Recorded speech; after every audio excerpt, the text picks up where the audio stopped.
What's poppin' YouTube? Back at it again with another video for y'all, man. Make sure y'all comment, like, subscribe before we get into tonight's video.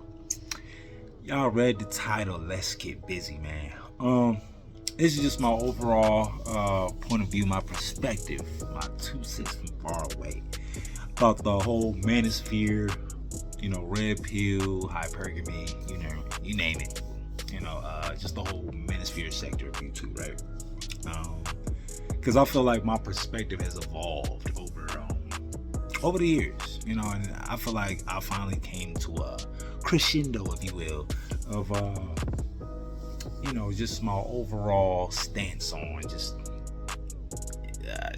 it as a whole, just the alpha male, self-improvement, high value man, all these buzzwords that a lot of people get they have a certain kind of meaning, a certain kind of connotation behind them, and people rally behind it because it's new, it's something that contrasts the feminist movement. So it's compelling, it's polarizing, and even I followed it for a long time. It's under a lot of few names, a lot of big names under that specific sector of YouTube, right? So let me just get to the conclusion, my summary over the whole perspective and the concept of the manosphere, and the whole red pill, ideology, right? So pretty much the target is for modern women, in comparison to traditional women in the times that we live in comparison to the times that we just got up out of. And they say that there's traditional men and not only traditional men, but there's not usually a term modern men a lot, unless categorically speaking they would probably fit in the beta male kind of category, where they're not as masculine, or they're not as macho, or they don't possess the characteristics of a stereotypical societal man would be, right? So because in my perspective, I feel like there's different versions of alpha males and sigma males. It's just whatever specific skill set you have can categorize you or have you look at that. And then it's just different aspects and different dynamics and stuff like that. But let me get to the overall point. So as far as with women, right, the modern woman are supposed to be like the opposite, attraction towards what a traditional masculine man would be, because most men, just speaking in a general sense, doesn't want an opinionated, aggressive, masculine woman. They want somebody that's more submissive, feminine. It's kind of like the yin yang.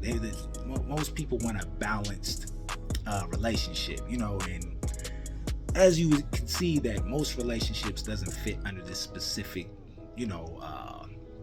this specific stereotype, or this perception of the stereotypical, man and female and the roles they're supposed to play. That's where the gender roles come into play, because it's supposed to be, you play to your strengths, I play to my strengths, so we cover each other's weaknesses. Not, let's do, because you don't want a lot of counterproductiveness, right?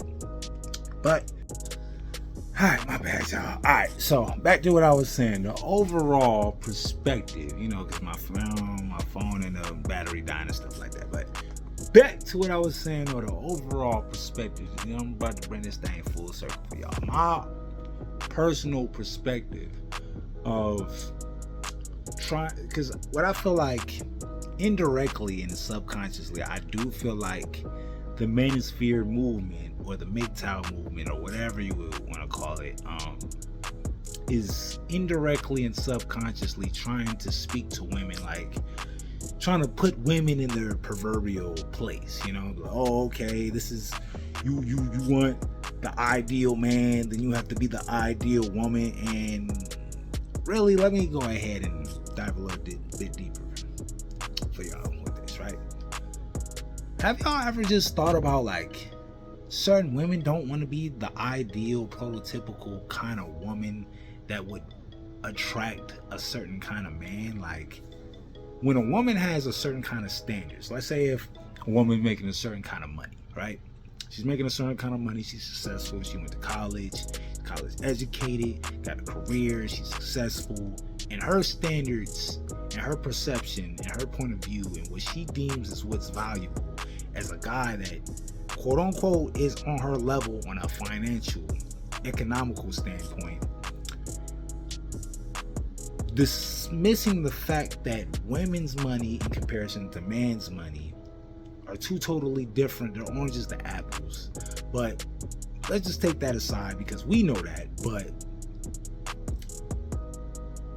at the end of the day, and I'm just saying regarding this country that we live in right now, women and everybody are entitled to their opinion and what they deem as their preference of what would fit in their life. So if they want something astronomical that doesn't logically or statistically make any sense, like it's just improbable and doesn't really make any mathematical, sense, as radical and as far-fetched as that would be, that person is entitled to that whatever they're looking for, and I don't feel like, to a certain extent, okay, maybe on a grand aspect, you want to do something that's going to help society and be a good role model and have, but I just feel like in this country, and I don't want to make it at a political standpoint, but just hear me out.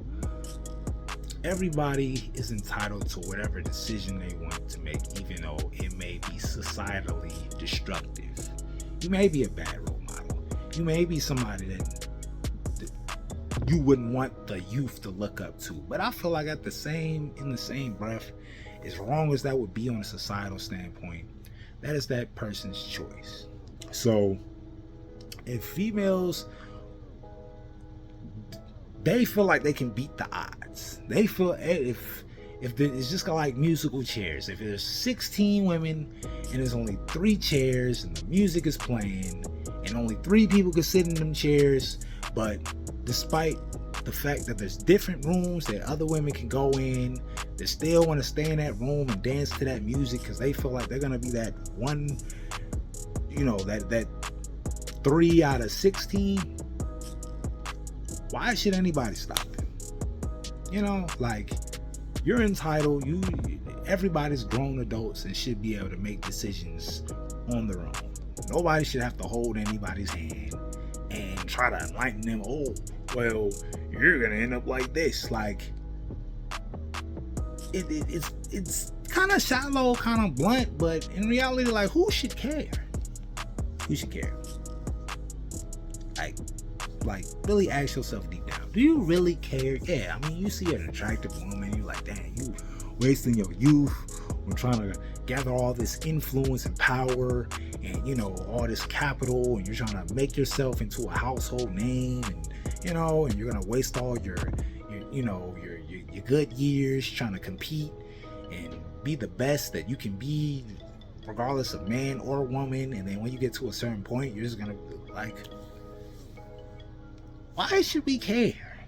I mean, maybe if you're looking from a standpoint damn, we're all the good women, we're all the okay, if you're looking from that aspect, dang, there's no more suitable women, they're all just in this specific category where they're only looking for one kind of specific stereotype, okay, maybe I can kind of get that. But all it just entails is that the times that we're in is just more competitive.